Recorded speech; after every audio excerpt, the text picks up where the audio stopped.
Nerevar, take a seat. We have a very serious situation to discuss. It has come to my attention that the average citizen of our great and honorable homeland is becoming more and more adept at the art of magic. Now, while this may be beneficial for the collective health of our people, since more people will know how to heal wounds and purge non-divine diseases, the majority of the people's interest is in the alterational arts. I don't think I need to explain to you why this is an issue. What?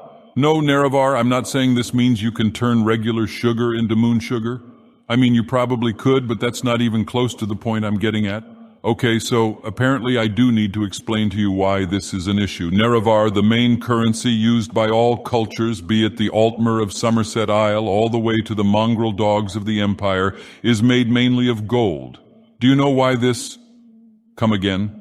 What do you mean copper and silver are also a part of currency, with the lowest tier being mainly copper with some silver mixed in, then mainly silver coins enhanced by copper, with the highest tier of currency being made of mainly gold? Nerevar, that's ridiculous. Everyone knows all coins are made entirely of gold. Stop being silly. As I was saying, the majority of currency in Tamriel is made of gold. Do you know why this is?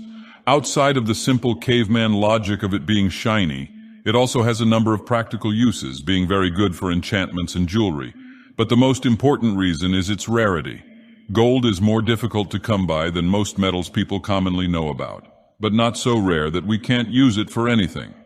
Now I, being a god, am not affected by the rarity of such a material, as I can simply turn the soil into gold should I wish. And the masters of the magical arts are capable of altering simple and common copper into gold. This in of itself is not an issue, as only a few people know of how to do this. Our problem, Nerevar, is that more and more people are getting into alteration recreationally, and the odds of some or many of them learning to alter metal in this way is not a 0% situation. Should this come to fruition, gold will become more and more common, essentially tanking its value, causing the economy of our people to collapse, as metal itself will become a renewable resource, and as such, will lose much of its inherent value.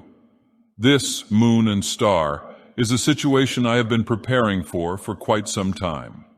You may have noticed my temple is full of artifacts, clothing, and more furniture than it used to be, to the point a number of rooms have been converted to storage rooms. And yes, this is why you woke up to see a whole bunch of jars and wicker chairs in your bedroom.